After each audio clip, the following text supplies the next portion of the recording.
जय हिंद दोस्तों। मैं आज आपके लिए मेडिकल से रिलेटेड अपना एक्सपीरियंस शेयर करने जा रहा हूँ। मेरा मेडिकल 16 अप्रैल को हुआ था।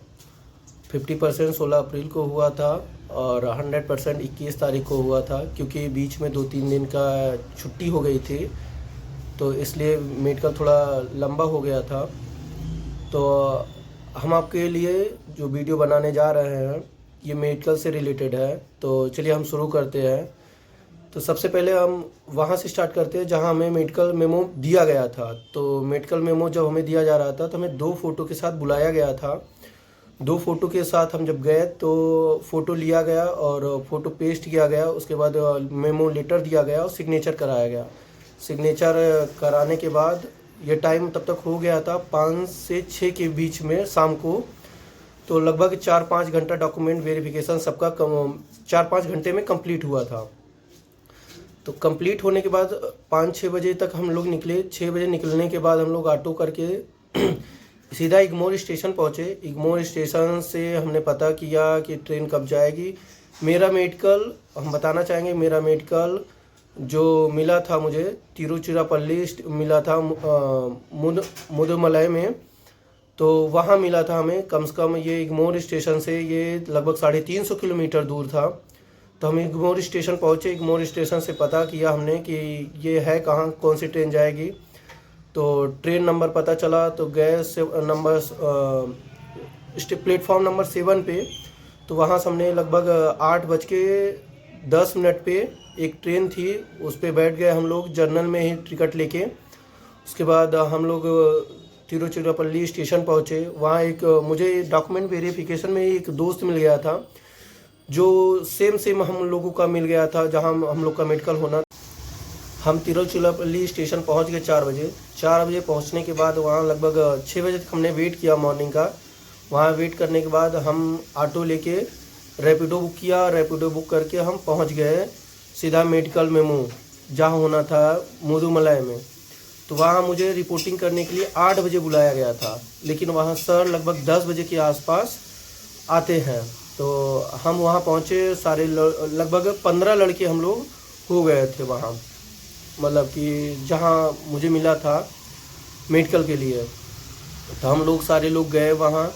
तो सर आए 10 बजे के आसपास। तो हम लोग से बारी बारी वो मेडिकल मेमो जो मिला था हम लोगों को वो उन्होंने जमा किया सीरियल वाइज।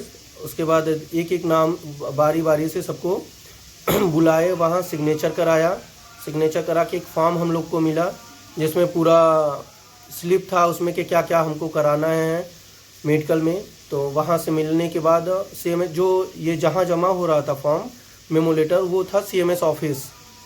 तो वहाँ से हमें लोग को बोला गया कि आप रूम नंबर 6 में जाइए। ये हम बता रहे हैं तिरुचिरापल्ली का, जहाँ ये मेमो मेरा मेडिकल हो रहा था। तो वहाँ मिलने के बाद हम रूम नंबर 6 पे गए। रूम नंबर 6 में जाने के बाद हमें बताया गया कि ECG आपका होगा। ECG के बाद आपका शुगर टेस्ट होगा। शुगर टेस्ट के बाद हार्निया पाइल्स का होगा और एक्सरे होगा। इतना सारा बताया गया है, बोला गया कि इतना करके लाओ, फिर नेक्स्ट आपको हम फिर से बताते हैं।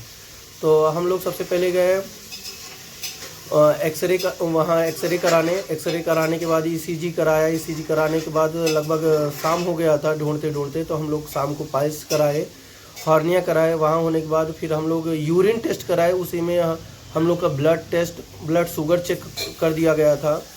तो हम लोग का सबका नेगेटिव आ गया था। एक लड़का था जिसका शुगर थोड़ा हाई था, तो उसके लिए उन्होंने 2-3 दिन तक उसको रोका, बोला कि ब्लड टेस्ट करा के आओ बाहर से। ब्लड टेस्ट करा के आया बाहर से, लेकिन उसको मेडिकल में थोड़ा सा कम दे दिया था। उसको C1 दे दिया था मेडिकल, या C2 दे दिया था, सॉरी, उसको मेडिकल C2 दे दिया था, जबकि वो 10+2 का था। वो हम लोग ITI के साथ थे।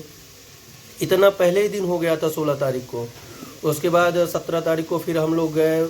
इतना होने के बाद हम फिर रिपोर्टिंग किए रूम नंबर 26 में। रूम नंबर 26 में बोले, तो जब गए तो वहाँ हम लोग का फॉर्म जो हो गया था वो फिर उसके बाद जमा कर लिया।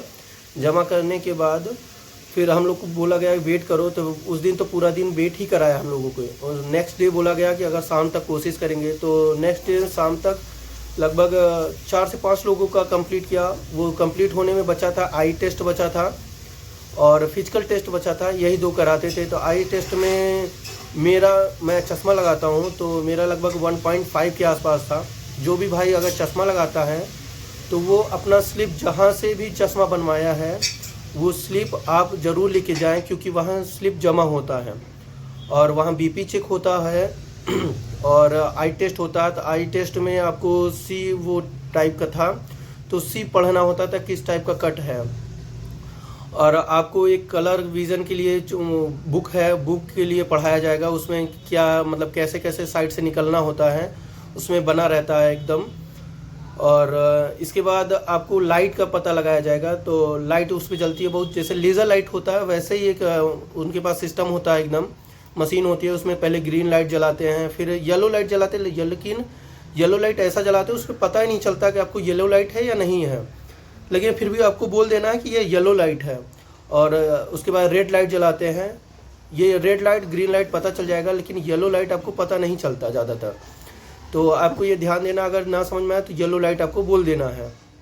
उसके बाद आपको एक चश्मा पहनाएंगे जिसमें राइट वाला ग्लास रहेगा ग्रीन कलर का, लेफ़्ट रहेगा रेड कलर का। उसको पहनाने के बाद आपको बताते हैं कि आप एक बल्ब जलाते हैं, उसमें बताते हैं कि कितना बल्ब जल रहा है। तो आपको बताना होगा 4 बल्ब जल रहा है।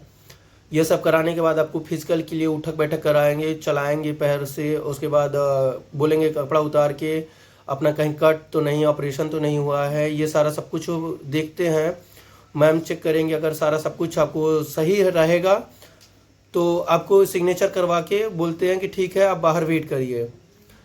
आपको बता दें कि जो चश्मा लगाते हैं उसको जब आई विज़न टेस्ट होता है दूर का, तो चश्मा पहना के ही वो चेक करते हैं, बिना चश्मे के नहीं चेक करेंगे। अगर आप चश्मा पहने हुए हैं तो आप चश्मे पहने हुए के साथ ही जब रीडिंग कराते हैं।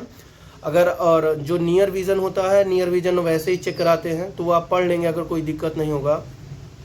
ये सब करने के बाद जब सब कुछ हो जाएगा तो फिर ग्रुप में 4-5 का जब सिग्नेचर करा लेते हैं तो वो बाहर लेके आते हैं फॉर्म। उसके बाद बोलते हैं कि ठीक है आप लोग घर जाइए। कुछ रिसीविंग नहीं देते, कोई कुछ भी नहीं देते, आप बोलते हैं कि सीधा घर जाइए।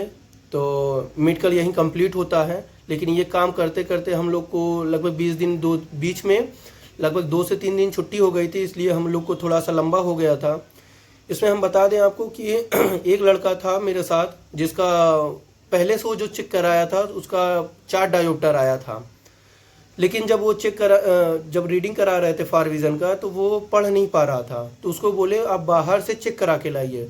जब बाहर से गया वो रीडिंग लेने के लिए तो उसका लगभग आया 4.5 डायोप्टर।